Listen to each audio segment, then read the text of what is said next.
go ahead and share my screen. All right, cool.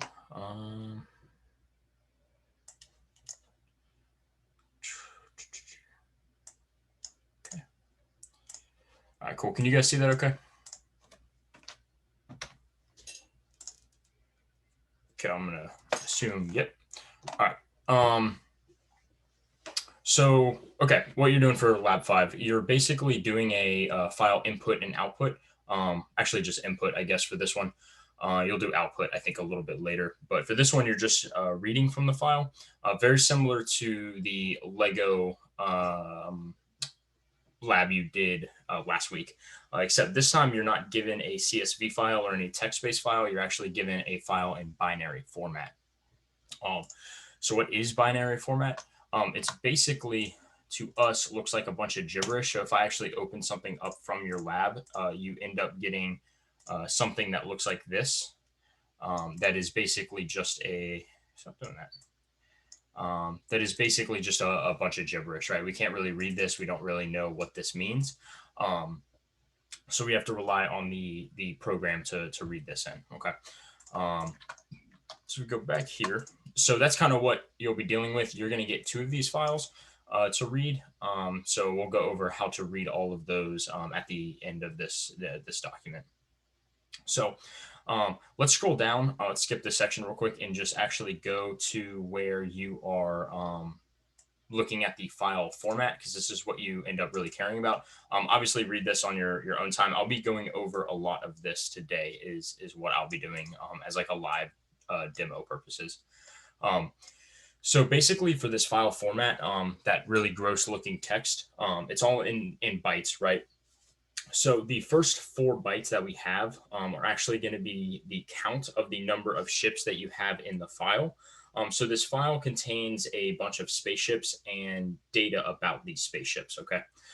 So the data includes things like the name of the ship, the class of the ship, the length, the shield capacity, the warp speed, and the number of weapons, which then you loop over the number of weapons and get weapon data. So the first thing, again, is just the count of the number of ships in the file. That's going to be 4 bytes. And then the next thing that's in the file is going to be the very first ship's length of the name. So that's because the name is a string, and to read a string, we actually have to know the length in bytes before we can actually read this string. We can't just read in a string from a binary file without knowing how many characters to read, okay? Because we got to read this by bytes. In C++, for most machines, bytes are going to be, characters are going to be 1 byte.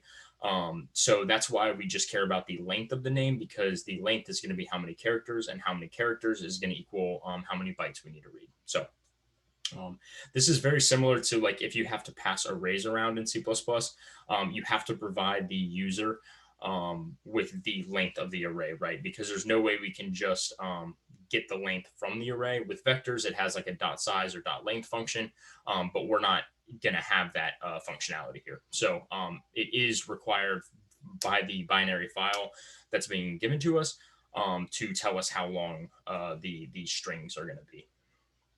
So the next thing is the same kind of concept. It's the ship's class. They have to give you the length of the class, and then we actually are going to read in what that class is. And both the name and the class are going to be strings. The next piece of data you can see is only 2 bytes. I'm right here right now, is only 2 bytes. And that's the ship's length in meters.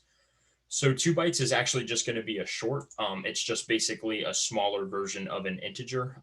Its bounds are smaller, right? Its negative and positive bounds are smaller because there's less room to store a large number.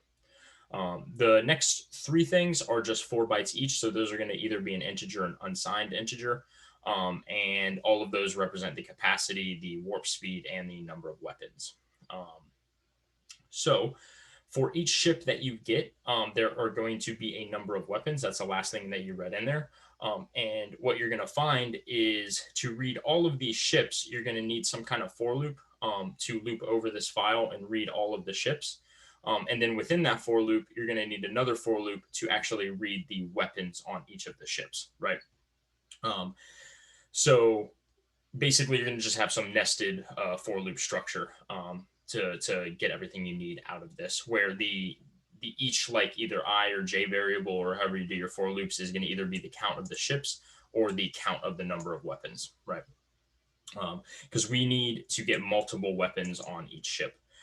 So for the weapons themselves, they come with a name, which is going to be a string again. So to read in the string correctly, you need to read in the length of the string, right? So that's what these two pieces of data are for. This is the length of the name, and then this is the name itself. This is the exact same concept as these first two things right here. So the last two things in the weapon itself are just two more integers, so 4 bytes apiece. And you can just read those in as integers, just like these four right here.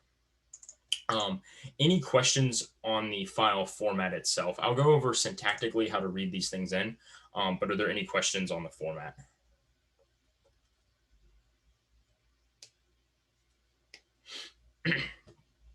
All right. So after you basically read all of this in, I can go over kind of like the high level overview. So I'm going to show you guys how to like syntactically how to actually read in these files.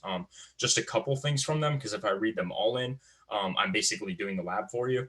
And I'd like to show you the structure that you can set up, similar to how I did the linked list in the node, but also by doing that, I'd be doing a lot of the lab for you as well. So I can talk about it conceptually, and then I'll just leave it to you guys to run away with it and do what you can. But as far as the structure, most of you will probably find it's very similar to how you did your Lego, where I would recommend some type of starship class. And that starship class is going to represent a starship, right? So it's going to have variables such as the name, the class, the length, capacity, warps, maximum warp, and then basically a vector of armament objects, okay? Which means you'll have to either make another struct or class for your weapons or your armaments, right? So you're going to end up with two classes. You can nest the weapons if you want to, totally up to you. It kind of how you think about the problem, and whatever makes the most sense to you, go with that one. But you will need some kind of vector for these weapons that is stored in your ship. Your ship should basically store a vector of weapons. Okay. And then similar to lab 4, out in your main, you're going to have a vector of spaceships, right? So that is basically going to preserve all of the data that you've read in, is basically just going to be your big vector of spaceships. And then the operations you need to perform on this are relatively simple. There's just 5 of them. One's printing out all the ships. The next one is going to be printing out the starship with the most powerful weapon. And then printing the most powerful ship. So just combine all the power ratings of the weapons, the weakest ship, and then the unarmed ships. So all of this has to do with basically just iterating over your data structure, like a vector of spaceships, and figuring out what information is where. So really the meat of this project is reading in the file. And that kind of makes sense because this whole thing is titled binary file input and output. So really similar to the Lego, what you did last week, half the battle is just actually reading this stuff in. And then once you have it, you can kind of just walk yourself logically through it on how to access everything else. So there's a lot of parallels from last lab, which will make this a little bit easier.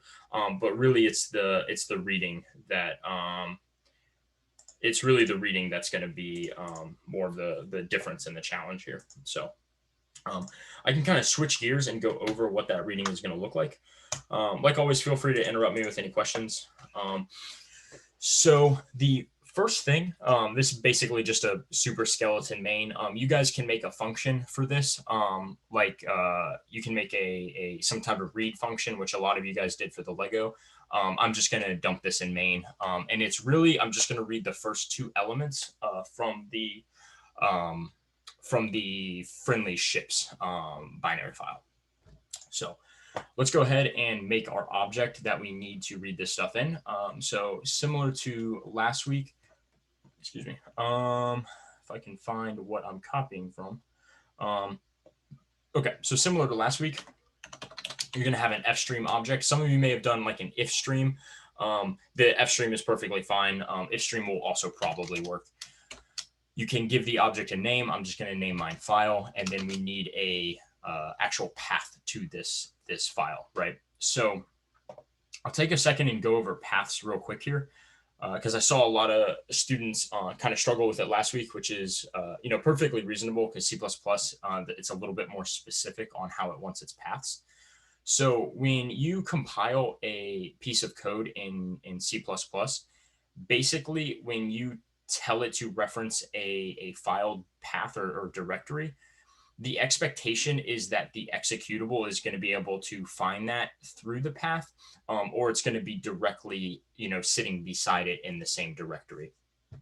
For instance, this is where our actual code is sitting, lab5 demo right here. And this is the file that we're trying to read.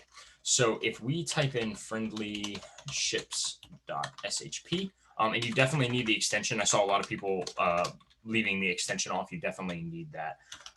And then we'll finish this up and I'll keep talking about it. The other thing you'll need is IO base and then binary, because we're reading a binary file. And then this may or may not be needed, but you can have base in, which don't quote me on this, but I think just means input. I think that just means you're getting some type of input. So let's go ahead and do this, where we can check if the file is actually opened. And some of you may have used this function call to debug your code. So we can print this out and say open, and then we're going to do else and say closed. Oh man. Okay. So basically what I'm doing here is just checking if the file actually opens. If it can't find this file, it's not going to open and it's going to return closed, right? Hopefully that's pretty straightforward. So if I run this one, it's going to execute OK if I've done everything correctly. This is lab5 demo.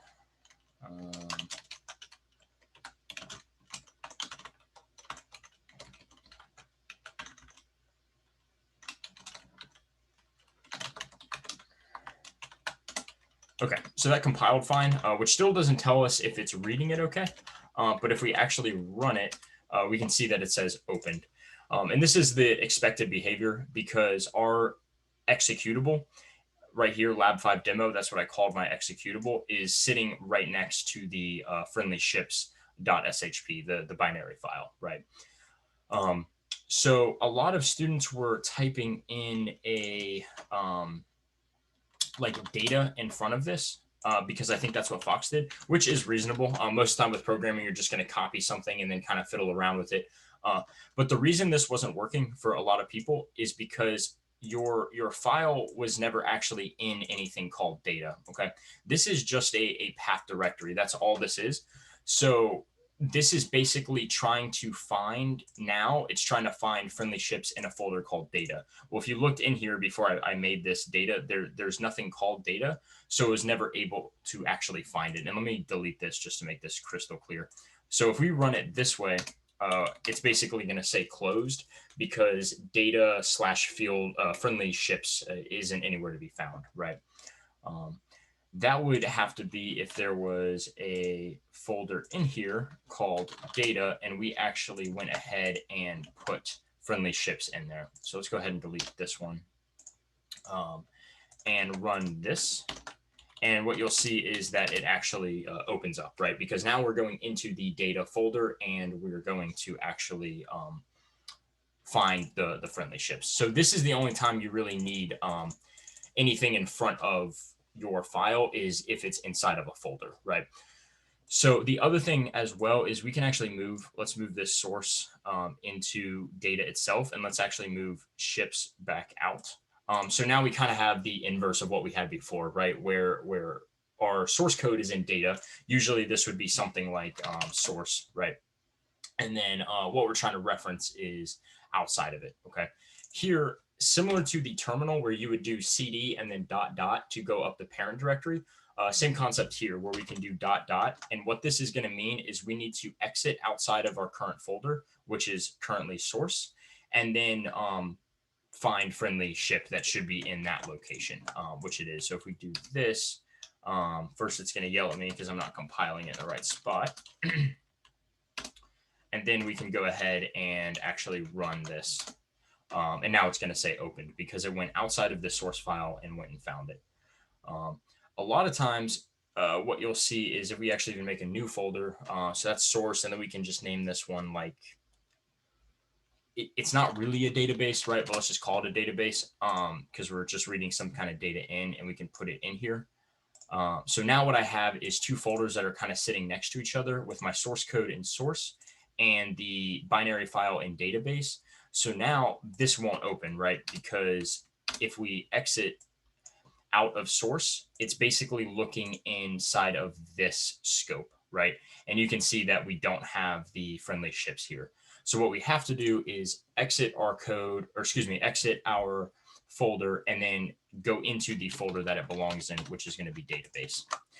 So doing something like this is going to get it to actually open.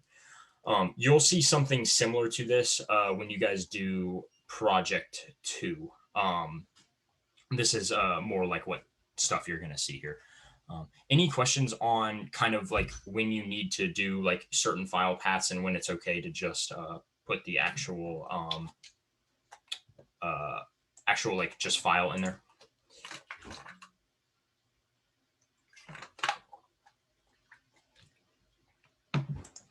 Okay, cool. So I think a lot of people also had issues with CLion. Obviously, I don't use CLion. And I think that's because for most of the make files, they actually put your executable like not right next to your source file, right? So my source file sits here, and my executable gets executed right next to it. It actually puts your executable in a different folder. So I think you have two options there. You can either change some configuration settings to have your executable compile right next to your source file. Or anytime you're doing some kind of reading or writing, you just move those files into your like CMake debug folder, I think is what it is. And I may have helped a few of you with that already. But those right now are the two solutions that I know. And that may have been why some of you guys struggled with that. So it's a little bit weird. Okay, let's move everything back out so we can just do this kind of normally. And then delete that. Database, we'll move this out of here, sure, and delete this. Okay, cool. So now we should be good to go. So let's kind of go over how to actually read stuff in. So if we look at the PDF again, the first thing that we want to read in is the count of how many ships are actually in the file, right? So let's kind of try to do that. So the function that you're going to need is going to be the read function. So it's literally just going to be file.read. This is going to be what you're going to use. So read, if we go take a look at that real quick.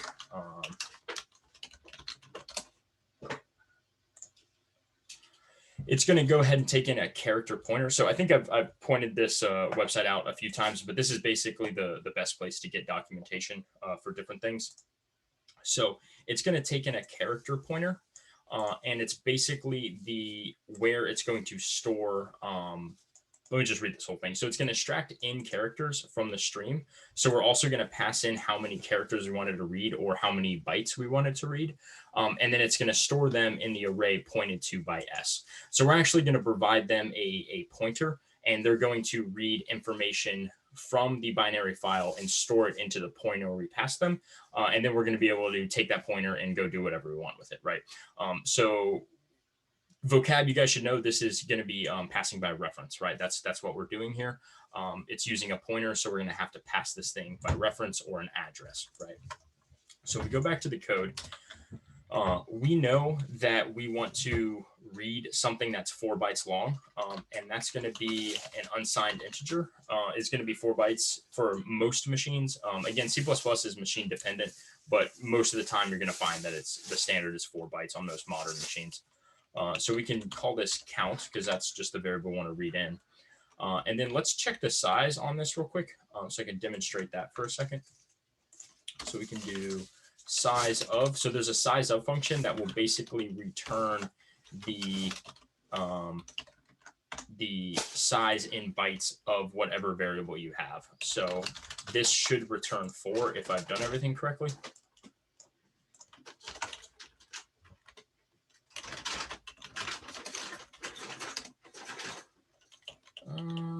Oh, I did this last time, and I don't know why it went. Oh, because I deleted the file. All right, that's why. So I deleted the folder that I was in. So when I CD'd out of it, it like went to my trash. It looks like. So I got to get back to where I was.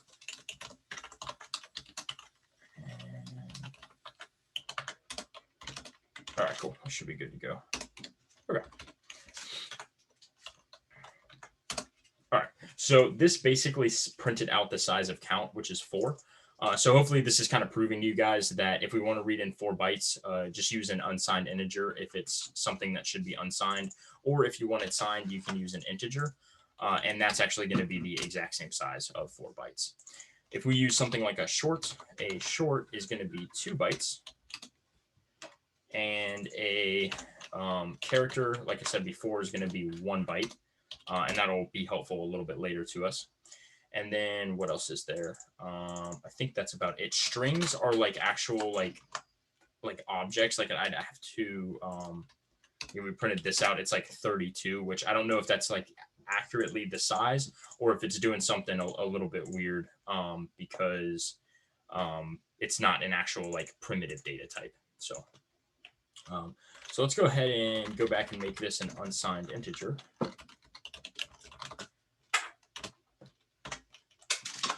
Cool. Let's get rid of the size of.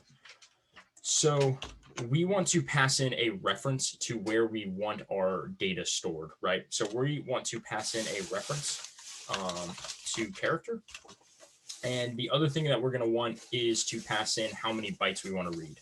So passing a 4 in here would be perfectly reasonable.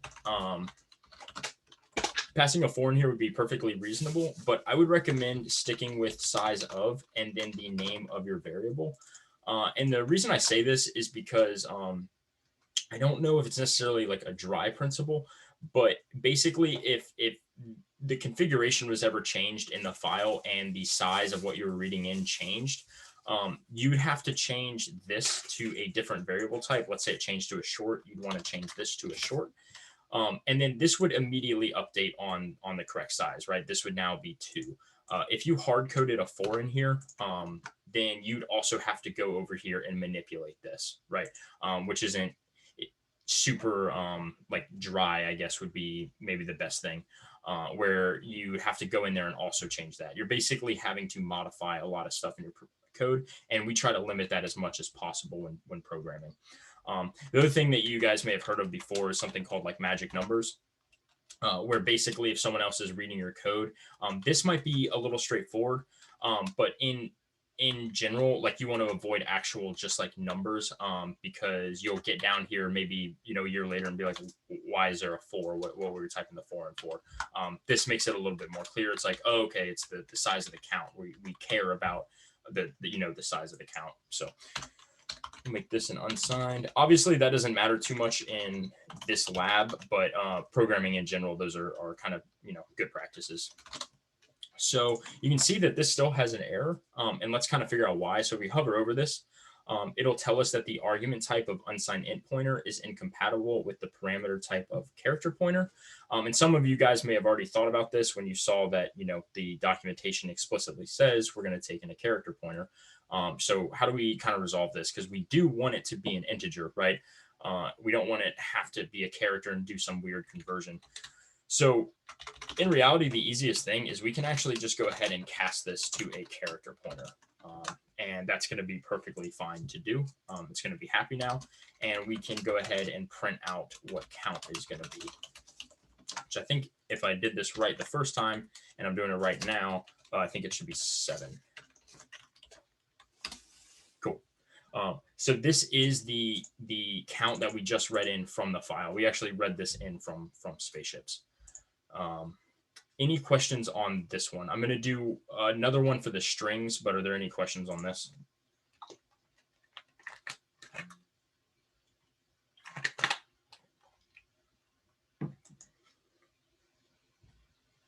All right, cool.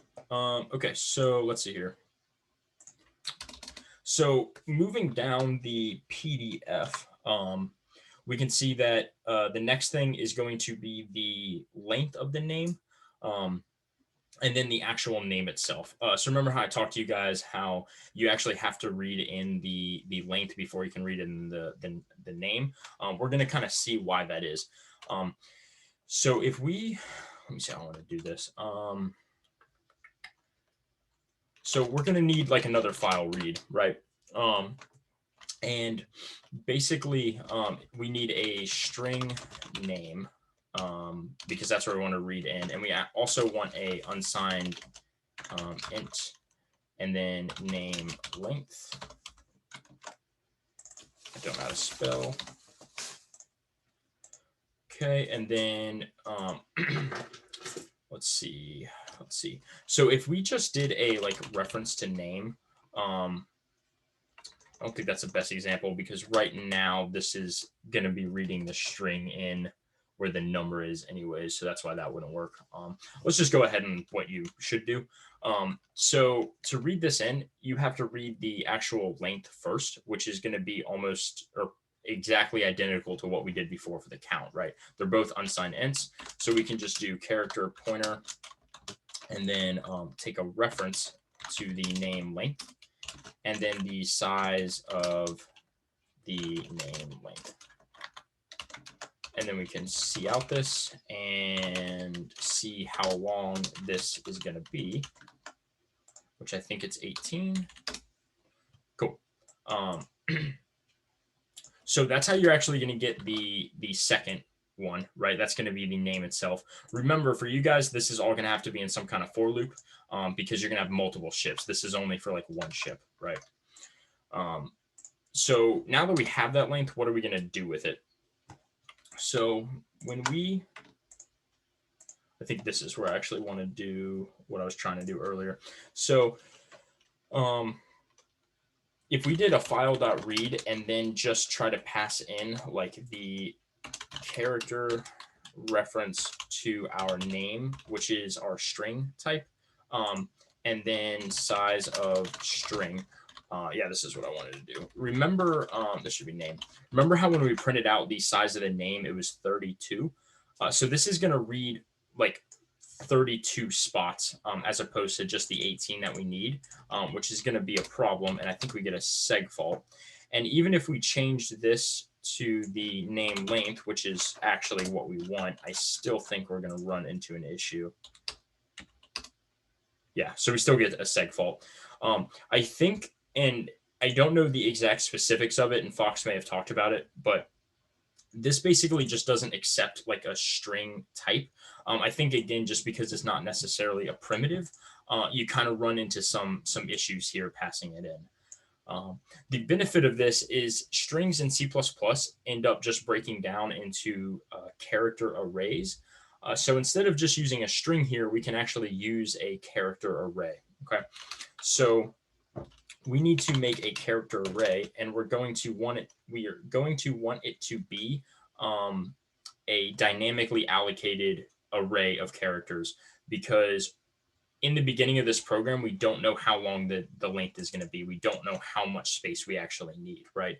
We have to wait until we read it from the file and then create it. So that's why it's going to have to be dynamic. So we can just name this like name array, and then we can set this to a new character array, and then the size is going to be name length, right? Because this is how many spots, how many characters we need in this thing that we're reading in. So now we can basically just pass this in instead. And because it's already a pointer, we don't need it to be a reference, or else we're going to pass in a reference to the pointer and run into some issues. And then because it's already a character pointer, we actually don't need to cast it to one. So this is going to be perfectly reasonable to read it just like this. And then we can go ahead here and actually print out the name array. And this should print out okay. Cool. So you can just print out arrays like this if they're character arrays, and that's going to be set perfectly fine. Something you guys might think is like, okay, well, I still don't want to deal with the character array. Like, how do I store that? You don't have to worry about it. You can actually just set your string you made before, name equal to the name array. And if we just print out name, that will take care of it and print that out. So you don't have to keep dealing with character arrays. You can basically make the character array, read it in, and then just set it equal to your string. And that will basically just copy everything over from the character array into the string. Yeah. What about the null terminator? Good question. So I think what this said here, if you actually, so see how this is 18. If you count these from the 2 all the way down to the UF at the front, it's actually just 17. And if we go back to the documentation, I think it says copies without checking its content or appending a null character at the end. So during the actual copy itself, the actual read, it doesn't take in the null character. It hits the null character but doesn't copy it in, and that's not a problem. We can just send that right to the string. Yeah, that was a good question. Any other questions?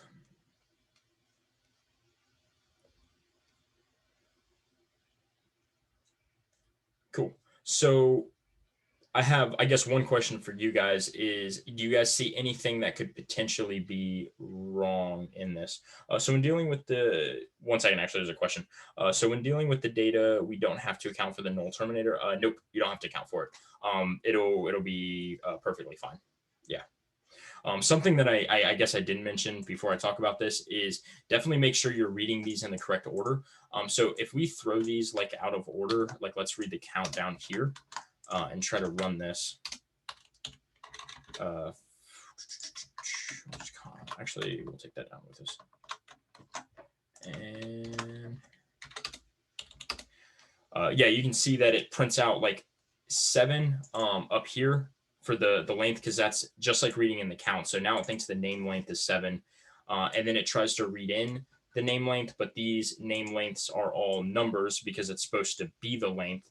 So it doesn't know how to read these numbers incorrectly. And then when it gets down to actually read the count, it finds some crazy number because now it's reading like character values. So reading this stuff out of order is going to really, really mess you up. So pay close attention to how and what order you're reading these things in, especially because you're going to be doing it in a loop. So if one part of your loop, like even at the end, is like messed up, it will mess it up for the next time that it comes and tries to read it. So definitely watch out for that.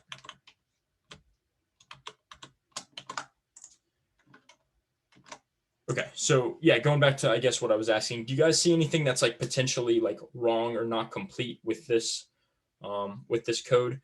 Think back to like a couple, well, it was a few labs from this one. Do you need to close it? That's a good one. That could be, we could totally like close this, which is probably the smart thing to do. Not what I was looking for, but good answer nonetheless. So it's actually not going to be about the file itself. Yeah, perfect, Christian. We need to actually delete this character array, right? This is going to be a memory leak for us, which you never want in your programs. So if I compile this and then run this in Valgrind, like I've showed you guys before,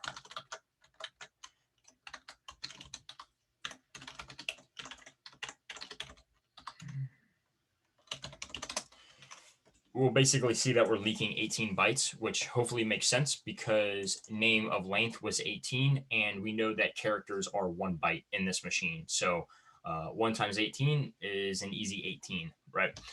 So what we can do here is just go ahead and delete, like Christian said, we can go ahead and delete this character array. Some of you may be thinking, well, if we delete this, isn't like name, referencing or pointing to name a character isn't going to delete it. And that's not the case because name is a stack, well, all variables on the stack, but the memory associated with name is on the stack itself. So it's just going to get copied over and that memory will remain persistent. So it's okay to delete that heap memory. And if we go ahead and do this, we can see, first of all, that it still runs the correct way. So we get the same output. And we can also run this through Valgrind and see that we don't have any memory leaks. So cool. Yeah, so that's pretty much all I had for you guys today. This is, like I said, pretty much this should get you started on the lab. And then it's just about structuring your classes and then putting this in some kind of loop that makes sense. But for the nitty gritty, like reading portion, this is what you're looking at. So,